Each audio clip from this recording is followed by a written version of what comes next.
Masih per. Berangan ito. Ay namin kaya tsura yun. Kontrahan na ito. Good morning, sir.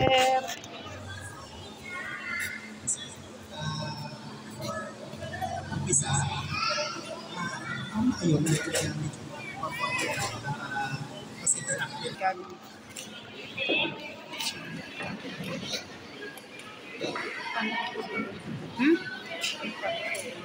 Hello. Baida. Okay lang. Sige. Medyo...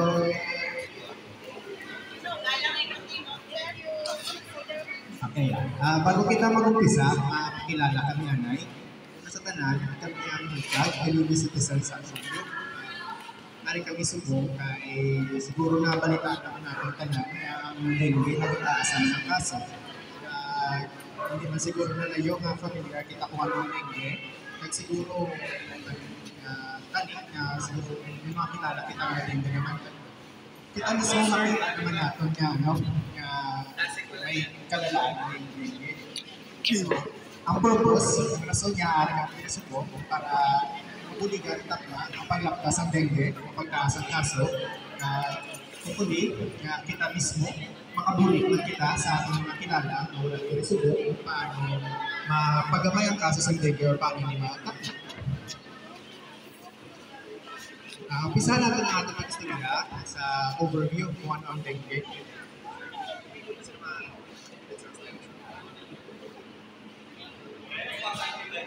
Hello, Sound check. Dengue. Sige. Ang ating mga istoryahan sumo kung ano ang dengue, paano nang nagalapta, ano ating mga mahimo para hindi magalapta ang dengue ang kinatawag. Sige, ma-overview kita.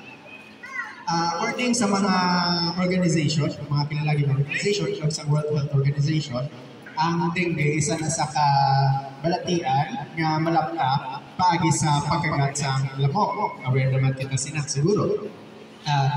Sa subong tuig, halin sa 2023 hasta sa June lang, ang kaso sa dengue nagataas, labi na sa Western Visayas sa aton, dito sa Iloilo.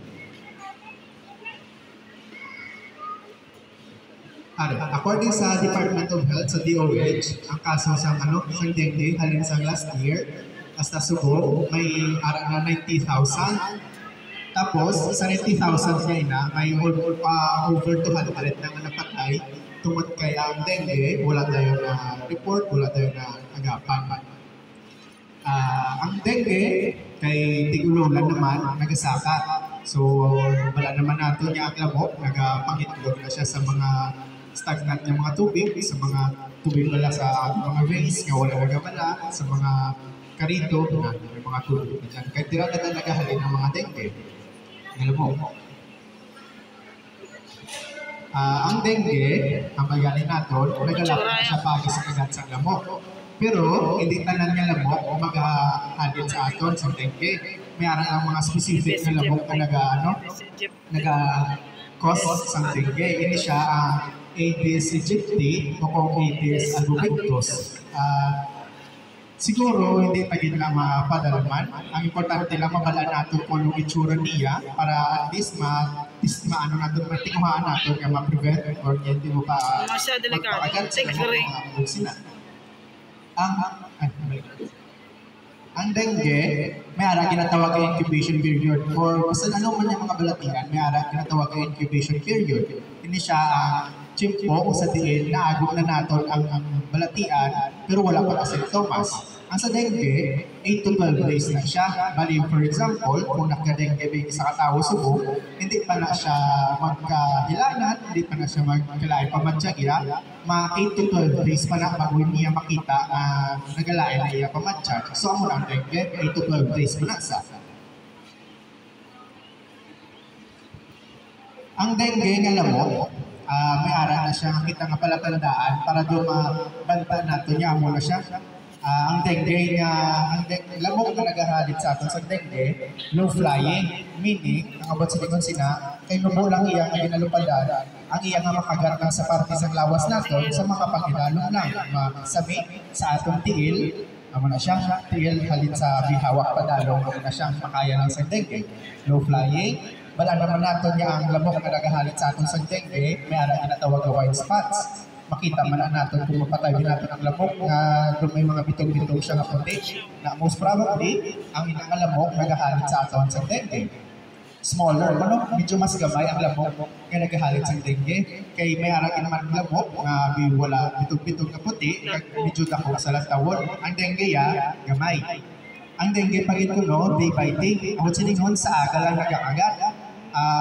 Mabatsagan na natin kay may mga lamang din man niya ako gabi sabat ang patian din natin galing kag mabatsagan man naton maatod niya mabanta nga hindi na siya dengue cause alam mo wala kinanglan nato pabatsagan gid kung aga mga lamok nga nagaagat sa igalo basin dengue na siya.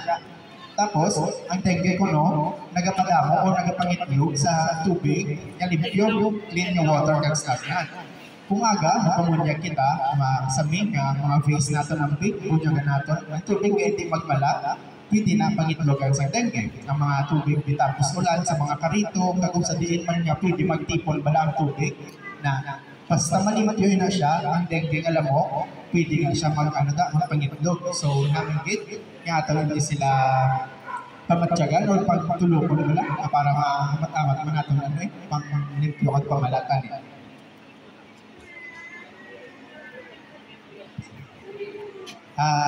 May ara kita kung kita bala bilang mga pumuloy sa balay, pwede natin mapatsagan or malantaw sa ating mga upon sa balay kung basin may dengue na sila o wala. Ang ating mga basihan, for example, kung posible nga may dengue ang isa katao, pwede natin siya makitaan sa mga sintomas. Ang mga sintomas ay hilanat, isabing hilanat, tapos pwede nga dumasuka, kung gasuka gid, naga-rashes, tapos nagasapalalakit ng lawas, tapos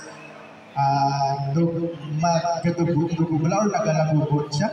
Amo na siya ang isang pwede. Posible nga may dengue ang isa katao kung may makita kita ng mga sintomas sa atong balay. Tapos may harap pagin mga warning signs pagin sa dengue. Ang isa katao kung may dengue, posible nga magkasakit sa tiyan bala, sakit-sakit sa tiyan, tapos wala ulitan ng iya pagsuka, tapos nagadugo pagin di ang ilong, pwede na siya. Posible na may dengue ang tao kung nagadugo ang ilong, na kapoy, umulit mapalamukit din sa lawas. Tapos mga clinical na siya ang bilaban ng yung mga sintomas na hindi naman natin makita. Tapos kung severe gid, kung lala na ng dengue, ang isa katao, posible, nga may grabe nga pagdinugo, ang kagainan, di ba, pag may dengue, pwede magdugo ang ilong, kung grabe na ang dengue, pwede na hindi lang sa ilong na siya magdugo.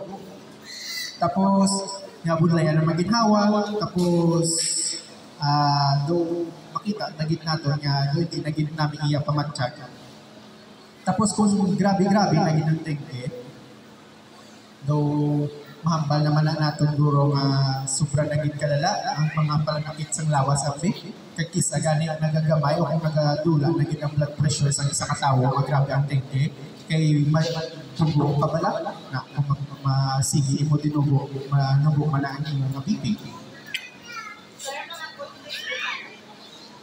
Ano ba wag din sir mo? Kundi ang ako lang ako nagadugo ang iya nga ilo. Nagdugo lang ang ilo yan tapos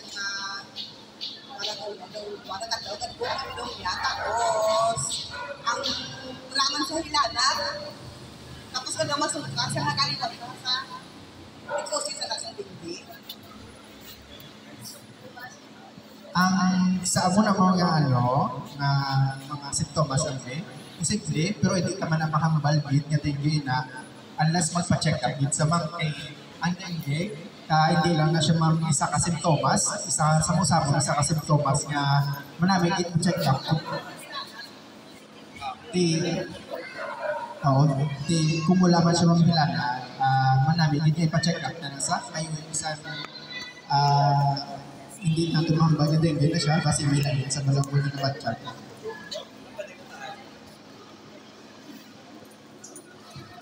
Thank you, Wes. May umaga sa tanan. May umaga. Okay, so in reference naman sa imong aking question na manablag na din po hilala. So actually, tanan mga klase sa patiol. Ang tanan mga klase sa infection may ara sa hilala. So galing lang subong ang aton nga dengue no because sa mga breeding sites bala sa mga stagnant water naton. Ang trend sa dengue subong is nagapasaka. So ang imo nga ginapamangkot no what if may mga gadugo sa ilong. Actually ang dugo sa ilong ma'am no kag iban nga signs ang tawag nato mga dehydration no ulihin na naka-part sa dengue. So ang mga una gid akong tawgon nato mga presumptive na signs do general sa pala sa subong at simpo, kung ang imo bata o ikaw man tingog tigulang, may ara ka sa hilanat, kag sige-sige ang imo nga hilanat, mas mayo gid no nga asambal ni Sir Wensi, pa-check up ka na gid ang ma'am. Kay kung hilanat lang ba siya naton, sige kay inom sa paracetamol, naglabot na 3, 4, 5 ka adlaw, wait ka balo galiya, dengue na mga signs. So actually virus, may iban ka nag-resolve on its own. Gadula siya. No, basta sige-sige mo lang hydrate. Karon ito na ni Sir Jerome, ang 5S nga ginatawag natin kay stay hydrated. Pero may iban gid nga cases, especially sa pedya, sa kabataan, nga ga-deteriorate. Hindi mo na lang ginahambal mga nagadugo, no, gadugong ilong, gasukal dugo, diagams,